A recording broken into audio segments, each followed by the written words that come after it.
And we finally call on Naira to testify. Mr. Chairman and members of the committee, my name is Naira, and I just came out of Kuwait.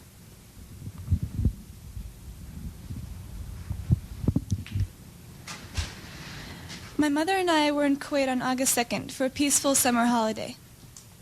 My older sister had a baby on July 29th, and we wanted to spend some time in Kuwait with her. I only pray that none of my 10th grade classmates had a summer vacation like I did.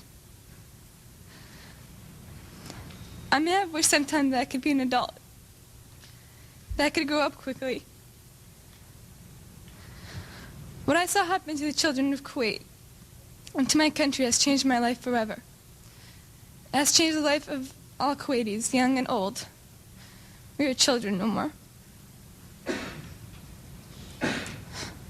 My sister, with my 5-day-old nephew, traveled across the desert to safety.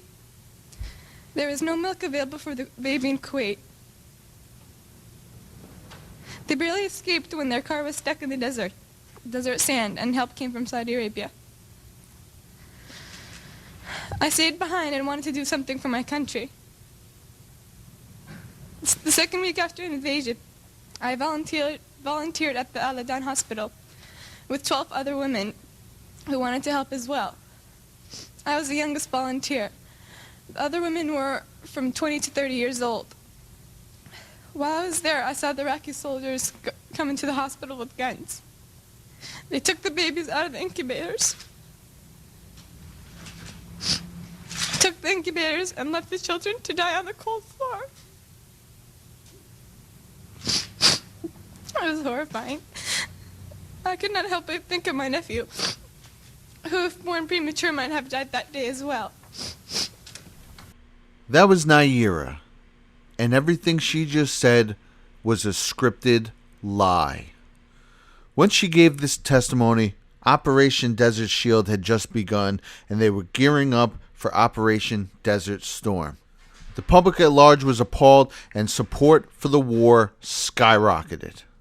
On March 15, 1991, ABC reporter John Martin had uncovered that Iraqi troops, quote, almost certainly had not stolen hospital incubators and left hundreds of Kuwaiti babies to die. On January 6, 1992, John MacArthur had uncovered that Naira was the daughter of the Kuwaiti ambassador to the United States, Saud Nasir al-Sabah. It didn't matter because the damage had already been done. This is what an emotional psyop is, and they do it all the time.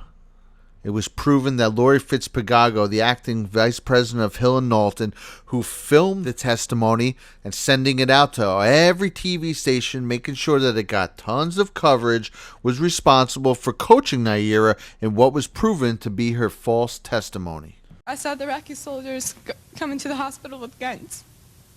They took the babies out of the incubators, and left the children to die on the cold floor. Now, using young children, especially young girls, for propaganda is an old tactic. It even goes back to the Nazis. And just like the Nazis used young children, young girls, like you can see here, to create a hysteria and to whip up the masses, it is still being used to this day. Emotional psyops are one of the most effective ways to get the public to do what you want them to do. It's even in writing back as far as the 50s in their manual, Silent Weapons for Quiet Wars, that they were going to use people's emotions to manipulate them. This is one of their favorite moves, is to use children. It works so well on the public. And it works well on other children. If you can get a whole generation behind something, that's worth brainwashing 10 adults. You can get these people, they'll be on this kick for the rest of their lives. These are children, man. Just let them be children. Our generation has been told time and time again that our lives do not matter and we have no historical purpose. We are out here today proving that wrong. School kids led the charge, walking out of class, demanding world leaders take action to prevent further global warming and climate change. So here we have this so-called progressive movement riling up school children to think that they're literally about to die in a catastrophic mass extinction. Have them, they're leaving school and rallying on Fridays, which is called, Friday for Future, which FFF is the sixth letter of the alphabet, 666. Make what you want of that. I'm sure that's just a coincidence, though, right? So here they are, riling school children up to the point of mass hysteria, but when we step in and say, whoa, pump the brakes, there's also a lot of scientists who are saying that this isn't happening, and the people who are saying it is have a history of lying to create a panic and to get their way. They have the nerve to say, stop attacking children. And just a quick reminder, here's how tolerant progressives act when school children have different ideas than the ones they're being told to think. There's a journalist for Vulture saying, I don't know what it is about me, but I've truly lost the ability to articulate hysterical rage, nausea, and heartache that this makes me feel. I just want these people to die. Simple as that. Every single one of them and their parents. This guy's wishing death on a group of school children. Now, mind you, these kids who were getting screamed at by a bunch of adults. But you give faggots rights. The Bible condemns homosexuality, man. They're still humans. Who then had this guy, Nathan Phillips, who's a known activist, come bang a drum in his face. And this kid, now, brace yourself, smiled. Whoa! And here's their reaction. This guy wants to kill them. Here's the Washington Post pushing the false news story. Here's Elon Omar pushing the false news story. Here's Bill Kristol slamming this kid. Chris Evans attacking this kid. Here's Disney producer Jack Morrissey saying MAGA kids go screaming heads first into the wood chipper with a picture of a kid being chopped up. Ann Helen Pearson ripping on this kid. But again, the kid smiled when he was being harassed by an adult. This is a young school children talking about white supremacy, racism. Here's a representative calling for a complete shutdown of wearing MAGA hats. Here's Patton Oswalt sharing an article with someone who doxed him. They found this kid's name and number and doxed him. People get killed like this. Here's Kathy Griffin. Name these kids. I want names. Shame them. If you think these efforts wouldn't dox you in a heartbeat, think again. They want to get these people killed because he smiled, all right? And then they got the nerve when you're trying to calm down a whole hysterical group of kids that they have just been done convincing are going to die in a mass extinction if they don't act soon. Tell them there's nothing to worry about. They have the nerve to tell you to stop terrorizing kids. Look, you got them organizing rallies where they're going to leave school. Now, don't get me wrong, man. I don't know why we didn't have this when I was a kid. I would have left school for any excuse. But nevertheless, look at these kids, man. They have these kids thinking the world's going to end, that they're on the brink of a mass extinction. What kind of monster do you have to be to do that to a child? Or like this girl they just put up for climate change, Greta Thunberg. Now, maybe she knows it's all a lie. I mean, her grandfather's an actor, her parents are rich liberal activists, so maybe she's in on it, but I'm just going to assume now she isn't. So look at her. Look at the way, how scared she is. She literally said, people are dying. We're on the brink of a mass extinction, and all you can talk about is money. Right? They have this girl convinced she's about to die in a horrible doomsday scenario. That's hideous, man. They got her talking about money. You know, the people behind her, one of the people out in the open, it's no secret, behind funding this is George Soros. This guy is on record of giving away $32 billion to his open society fund. Hey, here you go. I'll just give it away. These people, they can have all the money. You're mad at us because we don't want to raise our taxes? First of all, I'm all about the planet. We all love it. We do things. This is one of the best places to help battle CO2 emissions. And they're talking about money because we don't want to give more taxes. The people who run the Federal Reserve are worth trillions of dollars. George Soros is worth many billions of dollars. These people, they have all the money in the world. They don't need our money. If they were really concerned about climate change, they would be using it. You're telling me these people think the world's going to actually end in 12 years, 20 years, even 50 and 100 years. You think that they think that's possible. But rather than putting up their own money, which for all intents and purposes is infinite, they want to raise our taxes? Are you kidding me? Can you not? I mean, if you can't see that's a scam, you're blind. And that's the point. People are blind. They're being blinded by their emotion. It's emotional psyops. And it doesn't end at this girl. It's everywhere all the time. Climate change, climate change, climate change, climate change. And one of her sponsors,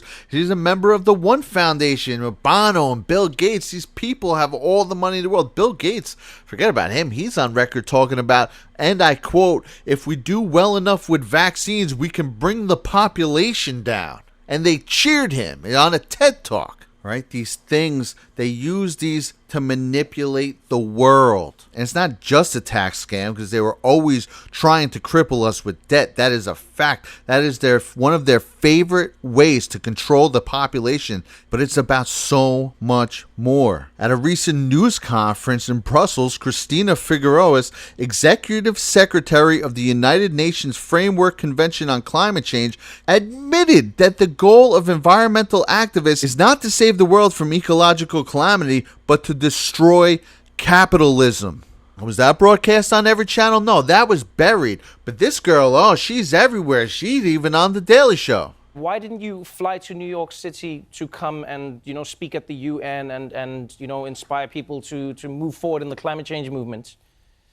I did it because I have, since a few years, stopped flying because of the enormous impact aviation has on the climate individually. And just to make a stand. And I am one of the very few people in the world who can actually do such a trip. So I thought, why not? Wow.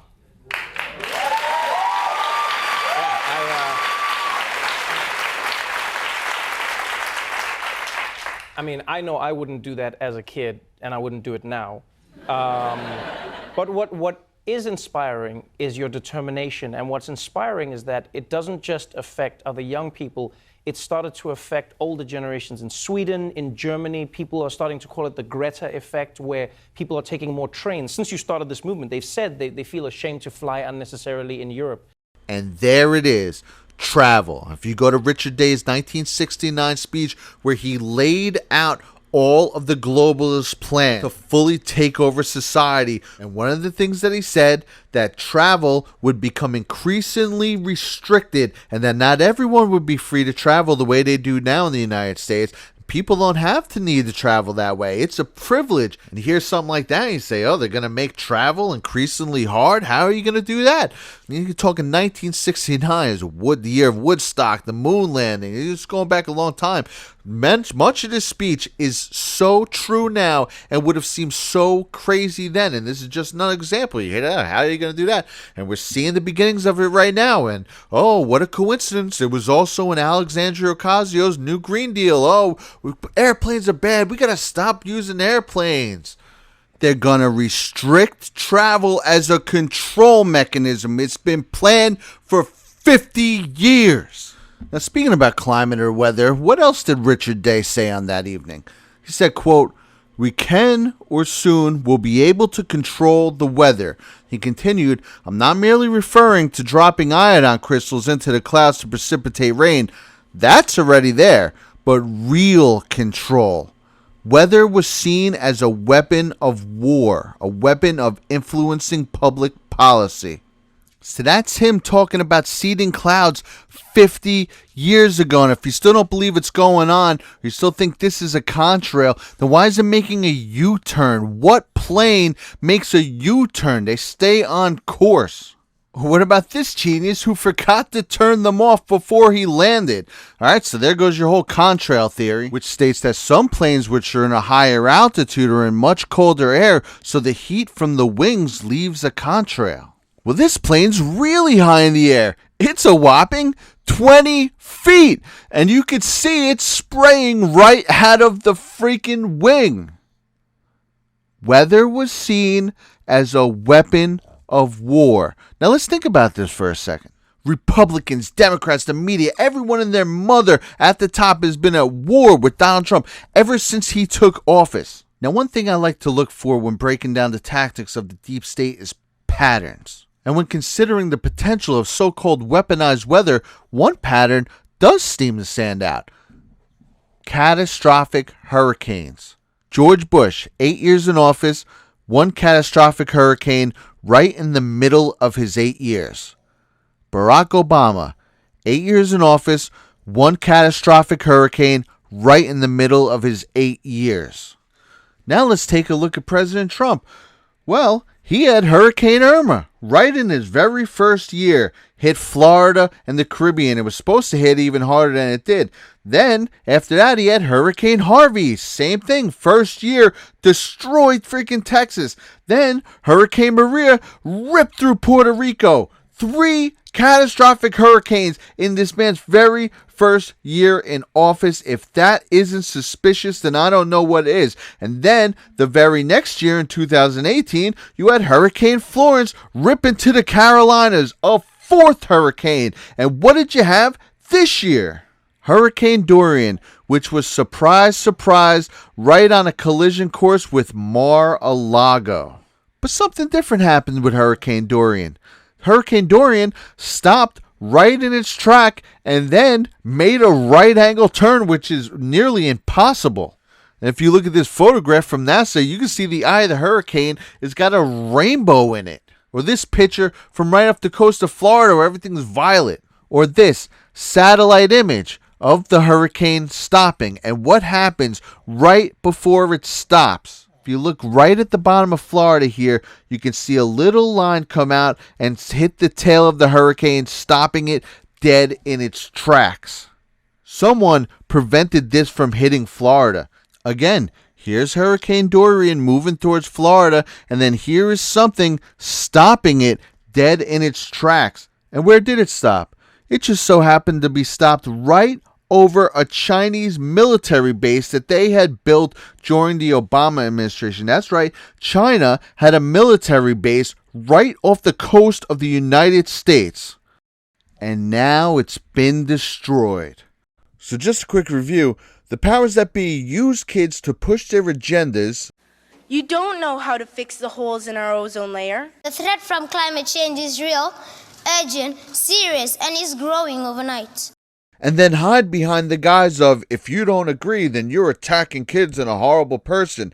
But if you're a 14-year-old girl trolling them on YouTube, grown men like Joe Bernstein, or as some people call him, Beautiful Joe, will destroy you and get you banned. And if you're a little girl doing funny impressions of them, they will bully you and flood you with visceral hate until you have to stop out of safety. They then claim that since the president is a skeptic of this so-called weather catastrophe doomsday scenario, as well he should be, the entire North Polar ice cap could be completely ice-free within the next 5 to 7 years.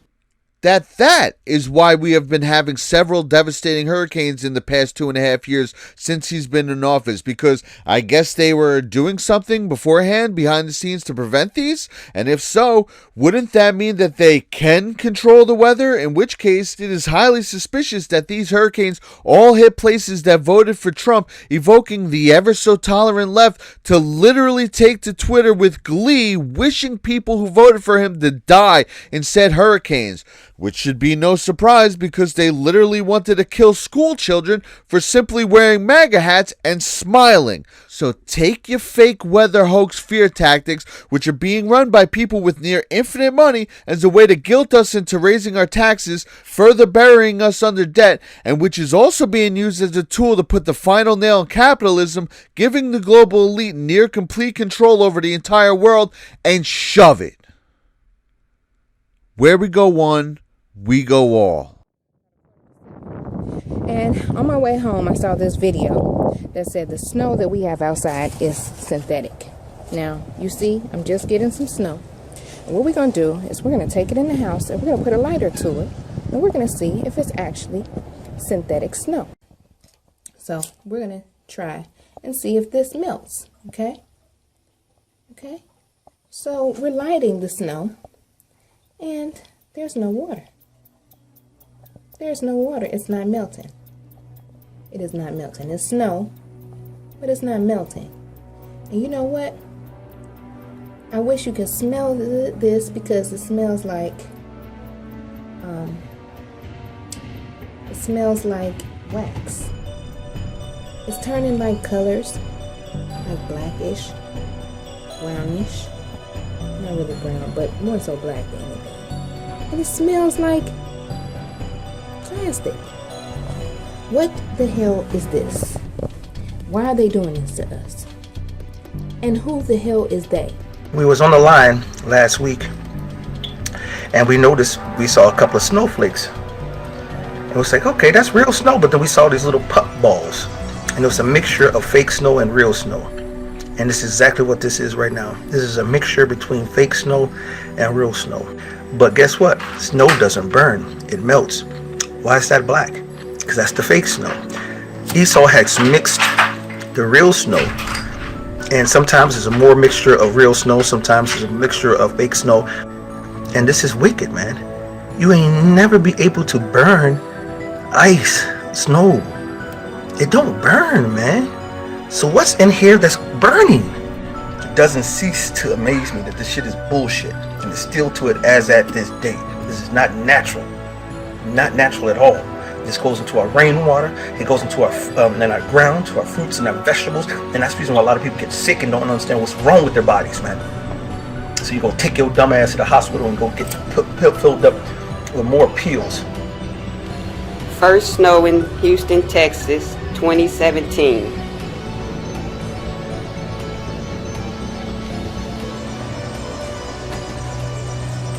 It's not melting. What's what? What's up? Wow. It's weird.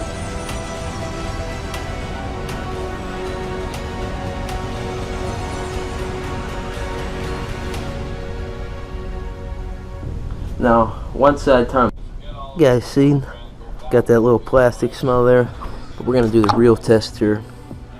Crank this bad boy up to high, and let's see what goes on.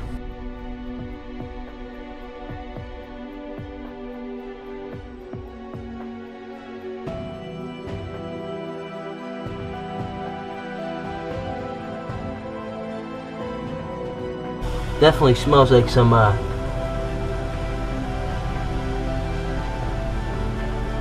chemical made shit. Scoop up a handful of snowball.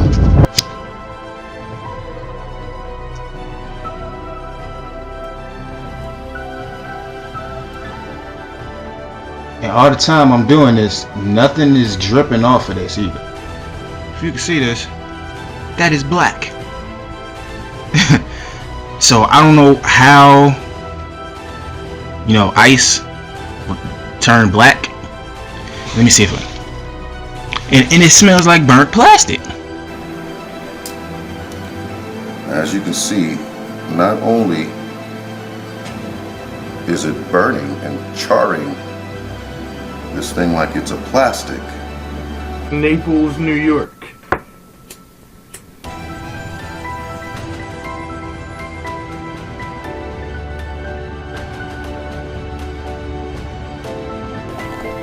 Ladies and gentlemen, that is not snow.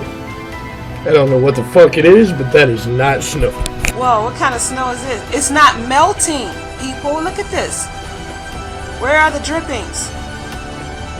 And then it's black. It's not melting. We're not over no sink. We're in the room. This shit is burning like plastic. No dripping at all. No moisture, and it's burning. Look. No water. Now it all turned black. Smell like plastic. It's black and it smells like burnt plastic. It did smell like freaking nasty plastic.